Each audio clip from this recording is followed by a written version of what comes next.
Today, we're tackling a topic that sparked heated debate in Christian circles for over 2 decades. Should Christians read Harry Potter? Some say Christians have no business reading books that glorify witchcraft. It opens the door to the demonic. Others argue Harry Potter is just a story about friendship, bravery, and self-sacrifice. It illustrates Christian value. But how should we actually think about this biblically, logically, and practically? What does the Bible say about magic? Does it ever affirm the use of fiction? Is Harry Potter the same as Narnia or Lord of the Rings, or is it fundamentally different? Today, we'll walk through those questions and more, the goal of discipling our imaginations and evaluating stories through the lens of Christ's reign. Let's dive in.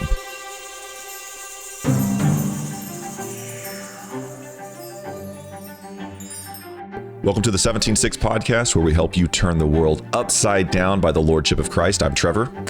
I'm Caleb. I'm Zach. And none of us, we're all Harry. Yeah, that was good. That wasn't the joke. That doesn't count. No. Should we start over and everybody say, I'm Harry? I should have said I'm Harry. Yeah. Why would you even say that? Oh, because this episode's about Harry Potter. Oh. And should Christians read Harry Potter? Context. Yeah, well, they should have got it from the title. Yeah. That's true. Yeah, this is an audience request. It was, yeah.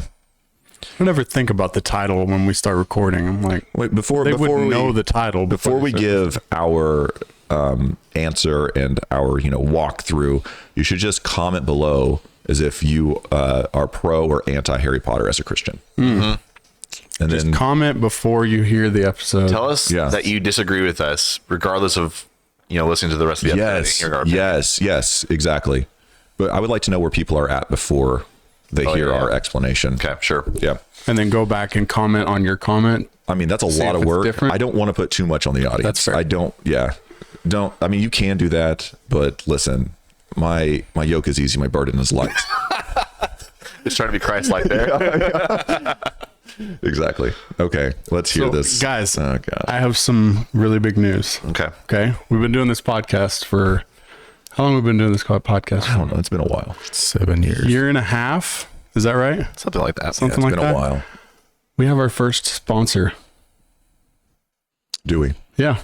Well, third sponsor. Third sponsor. Oh yeah, we do have. Is it your beard? Converse. No, if it was my beard, obviously that didn't go over very well. We do have multiple sponsors, I guess. Anyways, so our first, second, third sponsor. It's a sponsor. Tired of breathing the same old polluted air? Oh gosh. Say hello to Oxygen. Yep. Just air, but fancier. Bottled from slightly less smoggy places, Oxygen's here to make you feel marginally more alive. Grab a can, take a deep breath, and pretend you're not just paying for what's already in your lungs. Oxygen. Because why not? I appreciate that a lot. I do. That's good. So if you go out, if you want your ad read there, just let us know. That's go out, breathe some oxygen, support our sponsor. They're very important for what we do. That's true. Without our sponsor, none of this is possible. Right, yeah. Plus, enter code 176 for 10% off, guys. Yeah. 10%.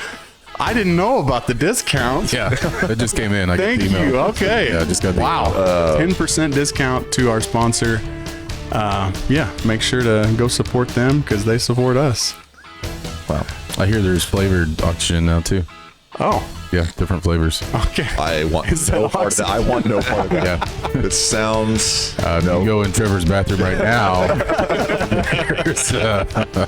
Wow. It's one of the less popular ones, but it's in there. Yeah, no part in that. That was great. Thank you for that. You bet. I really did enjoy that ad read. That got it. Yeah. I hope we got paid really well for that. We got paid almost as much as it costs to buy oxygen. Minus 10% now. Wow. Minus 10%. Yeah. Very nice. Well, if you do want to be a sponsor, you now know what an ad read sounds like on the 17:6 podcast. That's true. And that should just make you want to throw money at us. It should. Yep. Whoa, Harry Potter? Harry Potter. On to business. Yeah, sorry, that was really good. I appreciated that. Okay. It was really, really Nice good. touch. All right. Instead of jokes, let's just do fake ad reads from now on. Those are way funnier. I had to run that by our producer before, and Amos. so good. All right, good. So, Harry Potter. Why are we talking about this? Where did this? All right, so some Christians disagree on if we should read / watch or listen, I guess, to Harry Potter, and we want to maybe give some things to think about as different Christians, especially Christian parents, are navigating. Should your kids be reading the books? Should they be Watching movies? Potterized? Should they be Potterized? Should they be potheads? No. No. Went a different direction there. We can edit that out, right, Amos? Whoops.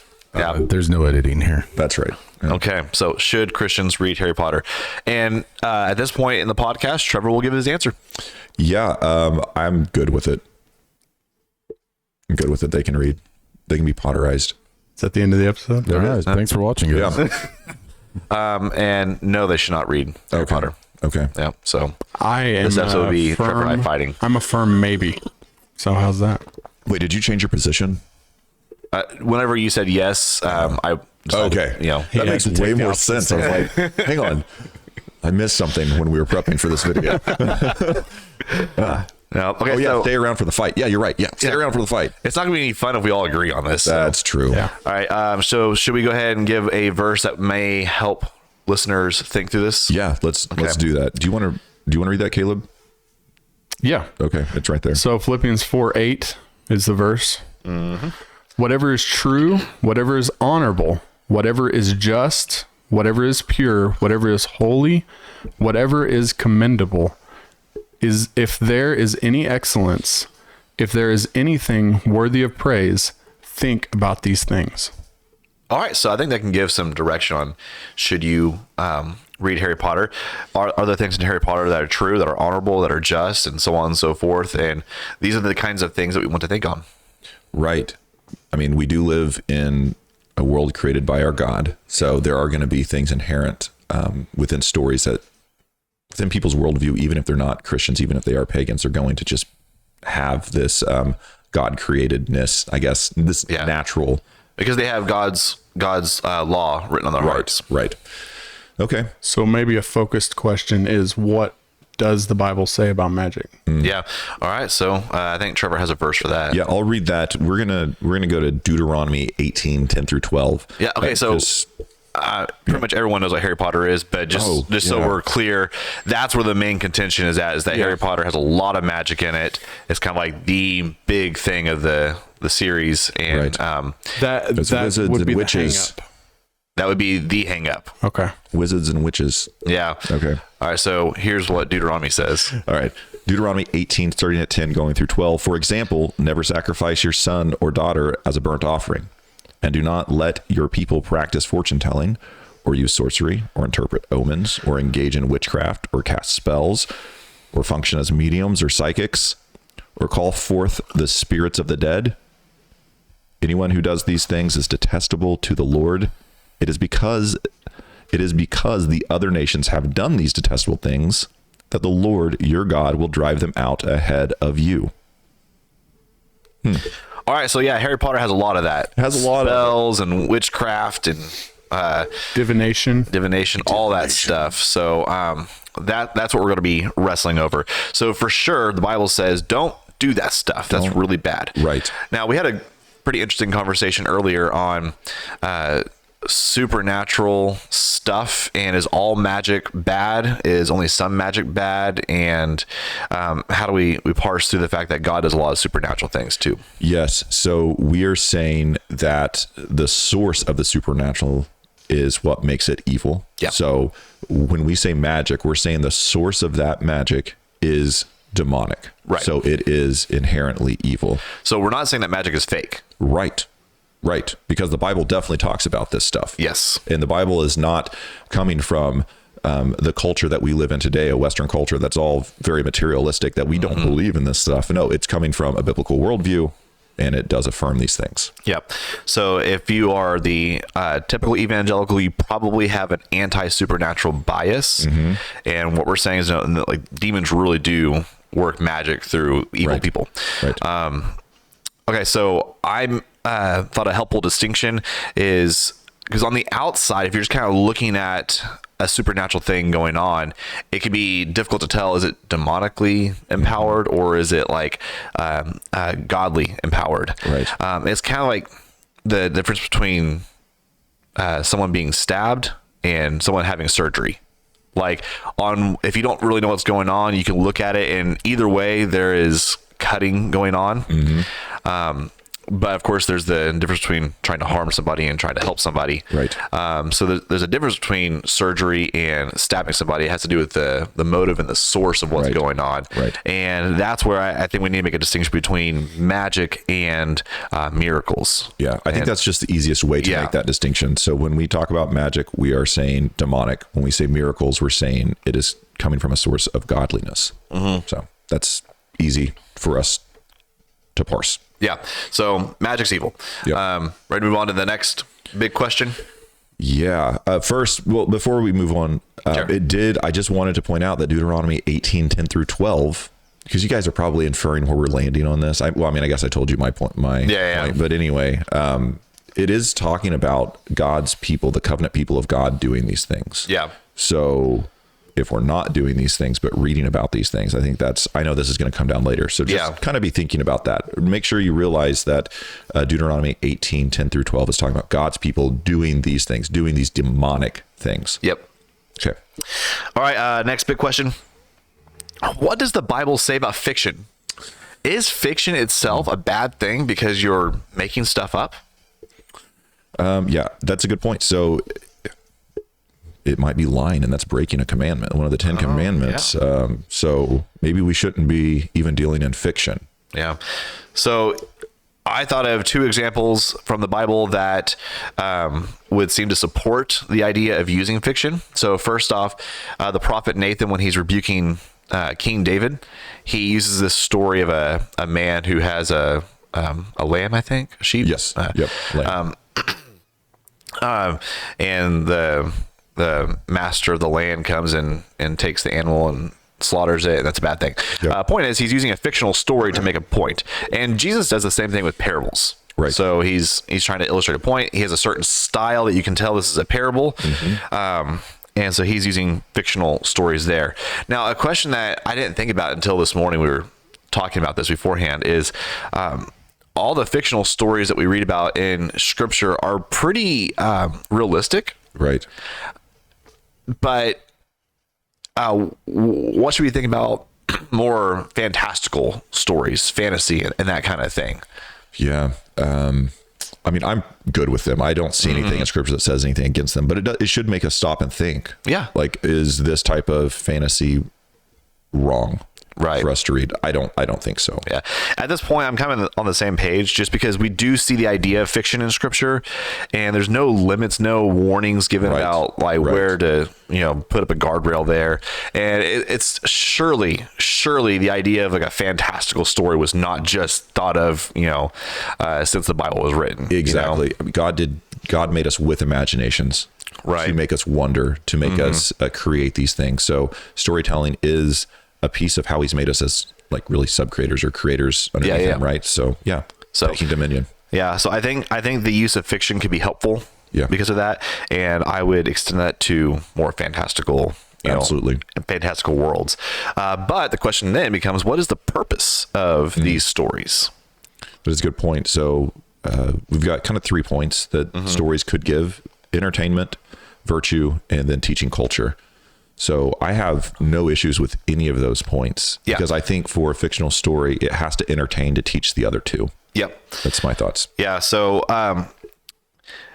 some people read books just for pure entertainment, and I don't think there's anything bad with that. I don't lean that direction, not on moral grounds or anything like that, but just because there's so many good books out there that are both entertaining and do one of these other two things that I don't I think you can always knock out two birds with one stone. So this brings up, yeah, there's nothing wrong with reading a book solely for entertainment, but you shouldn't waste your life reading only entertaining books. You should. That's a good point. The entertaining book should be teaching you virtue, teaching you culture. You should be learning and growing in just understanding at least how the Lord made the world. Yeah. So yeah. Yeah. All right. So on teaching virtue through storytelling, I'm not saying that. Well, so first off, you can obviously have a story of David, and I'm not saying this is fictional. This is real, Right? But you can have a story that is crafted in such a way of King David that it's obviously he's like a hero in this situation, and we should emulate his character in the situation. And again, I'm not saying the book of Judges is fictional. It truly did happen. It's historical. But it's crafted in such a way that you would look at a lot of these guys and be like, you should not be like this. So it's teaching anti-virtue. Yeah, that's very true. As we approach fiction, we can have characters, some of who emulate true heroic virtue, some who are embodying wickedness, and that's not a bad thing. It's because it's showing us, like, when you're reading about Voldemort, he's obviously evil. Like, Right. Don't be like Voldemort. Don't be like, forgot the professor in the 5th book, the Umbridge or whatever. Don't be like her. So I don't think J.K. Rowling is misleading people when she makes obviously bad characters, and sometimes the characters kind of have a bit of both, but that's kind of how the real world is, where there is some good, some bad, and we have to sort through that. So that's a really good point. We'll talk about Homer's work just in a second, but if J.K. Rowling would have been making the villain the one that she wants you to emulate, I would say 100% don't read Harry Potter, right? But that's not what she's saying. So yeah, just throwing that out there. Yep. All right. So teaching virtue and also teaching culture. I think there is. Hey, Sam's coming in. Hey, Sam. So I think there is value in reading books and seeing movies purely so you can understand cultural references. Okay. Yeah. So, yeah. For instance, Homer. You mentioned Homer. Just so you can understand the reference to the Achilles heel, right? Right. So I wonder if how much impact Harry Potter is going to make on culture. How in 50 years are people going to be saying things out of Harry Potter that are going to be packed with meaning, but you kind of have to know the story to understand the reference. Exactly. So let's stay on Homer just a little bit, because it should, if you're against Harry Potter for the witchcraft wizards and witches, then we should also be against Homer's, specifically the Odyssey, because that's the one I've read, because it talks about pagan gods. That's the whole, that's a huge player in all of this. Yeah. So I just want to make sure if you're saying you're against one thing, we think through it and making sure that you're consistent across all of fictional works, including the classics. Yeah. To jump over on the devil's advocate side. Yeah. Some people would make a distinction between Harry Potter's magic and Homer's pagan gods, because the pagan gods are obviously false. Okay. Whereas we would hold to, there really are little g Right. gods, Right. demons who Right. hold names like Ares or Zeus, and that kind of thing. That's a good point. Whereas, Go go ahead. ahead. Go ahead. So I was just making that distinction that a lot of people who are anti-Harry Potter are coming from the vantage point that Iliad and Odyssey are so far fictional that they can't be confused with reality, whereas Harry Potter, because they believe in magic, it's closer to reality. Okay. That's what I was going to say. Okay. Whereas there's good magic and bad magic in Harry Potter, right? Yeah. Yeah. Okay. Yep. Okay. All right. So anything else on the purpose of stories? So that's another question we need to ask. Is Harry Potter trying to teach virtue, and are there cultural, is there going to be cultural impacts? So there's value in reading that. Okay. Next thing here, I think in most of these conversations, this is the direction the conversation goes. How is Harry Potter similar to or dissimilar to often accepted Christian fiction, such as Narnia and Lord of the Rings? And you already mentioned Homer. So Right. what's the distinction? Yeah, I guess the distinction is that they're actually saying the witch is good and not evil. So in Narnia, you have the White Witch, right, who is evil. Right. But magic is still being used for good in both Lord of the Rings and Narnia. Right. Yeah, Aslan uses magic, right? Yeah. So that's why I'm saying, like, Gandalf. that has to be the determining factor. Yeah, and I didn't mention this on the notes, but also King Arthur. Like King Arthur has Merlin, and he's a counsel to the righteous king. Yeah, then you see Merlin pop back up in the Space Odyssey by C.S. Lewis. Like, where did that guy come from? Anyway, that's rabbit trail. So I think from their perspective on pushing back against Harry Potter, there are two differences between Harry Potter and Lord of the Rings / Narnia, and most of them don't include King Arthur. Has kind of fallen out of as much popularity, but I would say King Arthur is kind of in that same realm. Maybe, if we were 100, 200 years ago, right, that would have been what was brought up instead of Narnia or Lord of the Rings. Okay. But the first one is that because Tolkien and Lewis are steeped in church life and Christian theology, that is coming out, is bleeding through in the pages of their stories. Okay. So you're reading Lord of the Rings, you're reading Narnia, and you cannot help but see that their Christian theology just comes right through the pages. Well, you could say that with C.S. Lewis. I don't think Tolkien was a huge fan of doing those allegories, if you will. So yeah, I mean, you kind of have to understand the Christian story to see it, because you have the hero and redemptive story, but you see the same thing, I would assume, in Harry Potter. This is just a natural way of story. A really good storytelling is a redemption story. Yeah. So what I'm going, where I want you to go ahead and say something before So I keep going. I just maybe I'm incorrect in this, but I had thought that Tolkien actually went back and rewrote characters, certain characters, to make them seem more Christ-like. Really? I have no idea. Your wife is the expert on Tolkien here, so you would know more than I would. I don't want to misquote her. Okay. Misquote her, misquoting Someone else, yeah. But that's So- I thought that. And if that's true, we'll just say it just seeps through the pages, but they're still dealing with magic. And if the problem with Harry Potter is that it's dealing with magic with a pagan writing it, like, shouldn't then the Christian be held even to a higher standard to not write magic? I think that is a great argument. So can you say that again, just so people who maybe didn't quite get it the first time? Right. So a major pushback with Harry Potter is that it deals with magic, and it's written from a pagan. So magic bad. That's it. Magic bad. Therefore, C.S. Lewis and Tolkien would be bad because they write about magic and they're Christian. So they should be shunned and their books should be burned because they're heretics at that point. Yeah. It's even worse. So Lewis and Tolkien should be held to a higher standard, not a lower standard, because they're Christian. Right.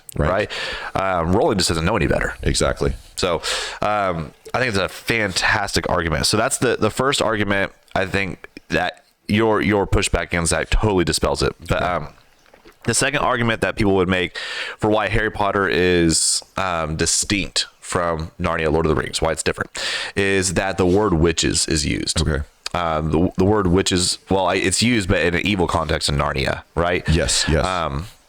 Whereas in Harry Potter, there are good witches. Isn't Gandalf a wizard? So the male form of a witch. A witch? So I'm looking at that Deuteronomy passage, and it mentions magic, right? Yeah. Does it use the word magic? It definitely uses the word divination, and Well, it depends on casting spells. That's what it is. casting spells. So, and for sure, Lord of the Rings has Gandalf. It does say witchcraft. Gandalf would have been doing wizardcraft. So Loophole. loophole. Good job, Tolkien. Good job.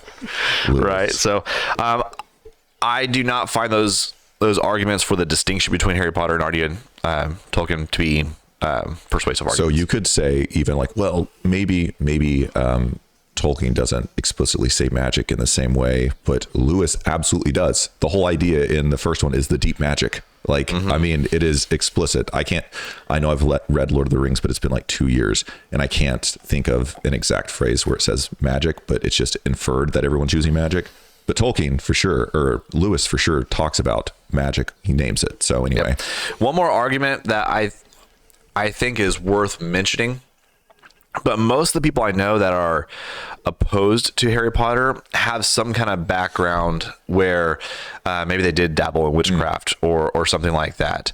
And to be, just putting it out on the table, like, I don't think any of us three have had that kind of background. I have not. So we are kind of approaching Harry Potter from a theoretical, this is a fictional Right. world perspective. Yeah. So that's kind of like maybe similar to someone who has like a problem with, like an alcoholic or something like that, not wanting to touch alcohol. Which that kind makes total sense. Yeah. Like, they don't want to go back into that world. So you have to be extra cautious as an addict, or if you've experienced something that someone else has. That makes total sense. And that's great. Yeah. But it's a conscience thing. So should Christians, therefore, we have like a school thing coming up where our kids might be presenting on something they've read, such as Harry Potter. So because it's a Christian community, should our kids not present on Harry Potter?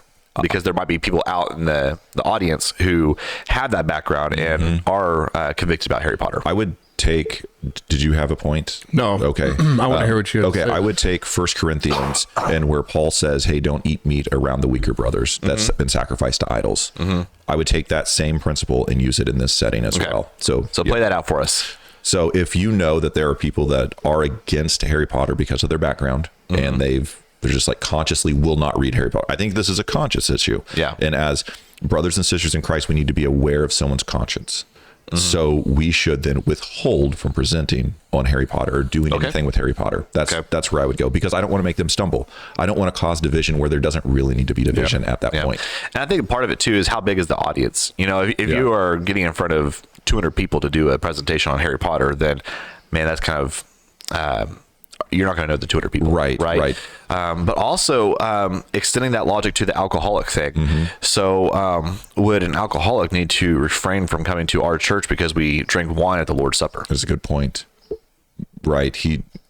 We are expecting that alcoholic to restrain himself enough to pick the grape juice. However, if we know that in a church, and if I'm coming up from a pastoral idea, if I know that, I would only serve him like grape juice. I would make sure that whoever is handing out the Lord's Supper would only give him the option of grape juice. Sure. Just because I want to protect him as part of the church, I want to do as much as I can to make sure he stays on track. Or she, what is the passage about keeping them from stumbling? I think it's in 1 Corinthians. I don't know. It's something in 1 Corinthians. Can I throw something in there kind of along those lines? I'm thinking back, this is geared towards kids, right? They're very impressionable. Yeah. And I'm thinking of when I was younger, Sabrina the Teenage Witch was, show on Friday nights or whatever. And she could snap her fingers and, her room was suddenly clean, right? Which as a kid, you're like, man, I really wish I could do that. Are we introducing? Why is it not working? Are we introducing that temptation to try to learn more about it and try, because magic's a real thing, right? Are we introducing the temptation to impressionable young kids to go after this evil? So this is, in my opinion, this is where the parents have to come in. They have to know what their kids are reading. They have to know what their kids are thinking. Like, you got to talk to your kids. You would know as a parent if they're kind of sliding that way, and then that's when you just take everything out at that point. Yeah, that's where I fall on that. Yep. I think another difficulty with Harry Potter, but I still think this would apply to Narnia and Tolkien, except for the fact that, kind of going back to the previous argument, Harry Potter is set in a little more realistic world. And if you're saying this is fiction, it could send the false message to your children that magic is fictional, right? Where it's obviously all fantastical in the Narnia and Lord of the Rings. So I think that's one conversation you have to have with your kids if they're reading Harry Potter is, hey, magic really is real. I mean, Deuteronomy. Right. So that's just another thing to think through. Yep. As a parent, these are things that we have to, I don't know that we're growing into. I know my kids aren't reading just yet, but Colson is on the precipice of starting to read. So these are good conversations. All right. So is Harry Potter helpful? Let's ask that question. If you are, is it entertaining? Is it virtuous? Is it teaching culture? So in Harry Potter, there are definitely heroic moments. Right. There's definitely sacrifice. They oftentimes will do the right thing even when it costs them, and there is value placed on truth. So all those are things that we see in Harry Potter. There's a lot of going back to the Philippians thing, true, honorable, just, pure, lovely. There's a lot of that going on in Harry Potter.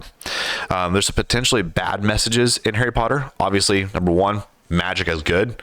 That's one thing. If you are working through that with your kids, you just got to explain like, hey, there really is no such thing as, good magic. Right. There's just evil demonic magic. Right. I mean, yeah, I'm thinking through as you're talking, this quote from one of our pastors comes to mind. It might be good, but is it best? Yep. So Yep. think through that. Yeah. All right, another thing, there's a lot of disobedience in Harry Potter, and kind of like defying authority. Typically, the kids understand what's going on. They're seeing things that are taking place, and the authorities, a lot of times, the teachers, the professors, whatever they are, they're just kind of off in La La Land, completely oblivious to like the fact that Voldemort is coming back. So there could be this subtle message that you kids, you know what's going on, but all the adults are stupid. Like they can't, add 2 + 2. Yeah, that's true. So that's a thing to watch out for. I would want to warn my kids like, hey, the real world, you should just, trust your adults, your authorities on that. So, but a lot of that, again, like, you can find this similar things going on in the other stories, Right. Iliad and that kind of thing. Yep. So, all right. So, final verdict. Caleb, you go first. Me go first? Yeah. Personally, for me and my family, we don't have a problem with it, with Harry Potter. I think what's the most important thing, which you touched on, is having that conversation with your kids of, there is evil magic. We need to understand that, and we need to run away from that. Right. But personally, I don't have a problem with my kids reading or watching Harry Potter. That's my personal. I don't fault anyone who has the opposite stance though. Right. I'm fine with that. Yeah. We're still brothers in Christ. Yeah. Yeah. So yeah, I'm good with Harry Potter, but I don't think it's the best thing. I think there are other books that I want my kids to read first to expand their palette of reading, expand their imagination. That would benefit them more than Harry Potter. Also, I guess we could think through just briefly on like, should we read pagans? Should we read pagan authors? Just thinking through that, because that should also be in our mind. Oh yeah. And we see Paul in Acts reading pagan philosophers and then using that Acts in his 17. right. And he uses that to present the gospel. So he gleans some information from pagan philosophers. And then when he presents the gospel, knowing where he's at, he uses that in. So I don't want us to go too far in this and say like, well, we just can't read any pagans. Right. That's Yeah. not, I don't think that's a good idea. We need to know culture like we just talked about. And so, yeah, I'm good with Harry Potter. I just would present other books before that. Yeah, and I'm on the same page where, and I would really wish I could just look into the future and see how much of an impact on culture Harry Potter makes, because that would, I would place more value on Harry Potter if I knew that it was going to impact culture in a large way. But to your point, I want to focus on books that I know for sure are presenting virtue and have a cultural impact.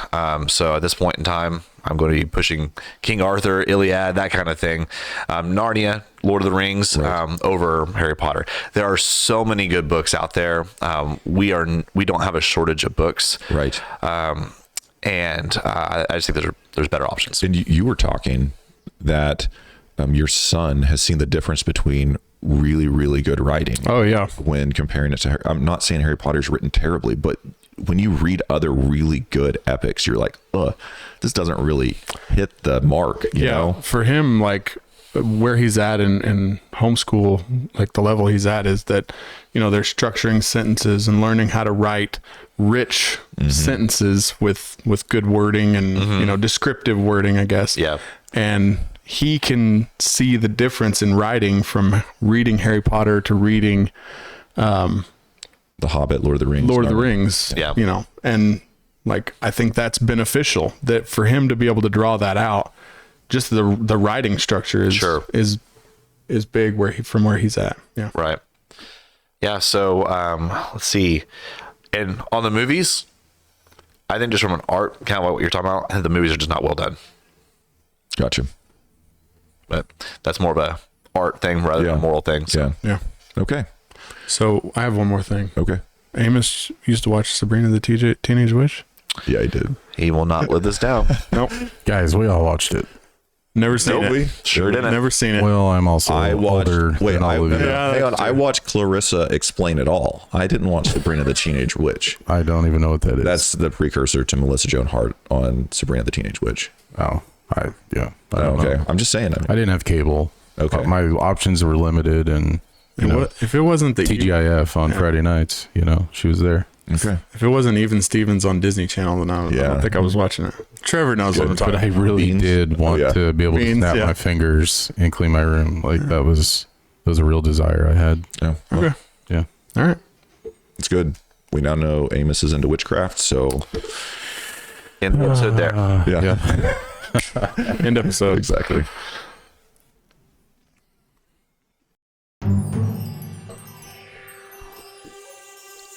Thanks for joining us today on the podcast that's all about helping you turn the world upside down by the Lordship of Christ.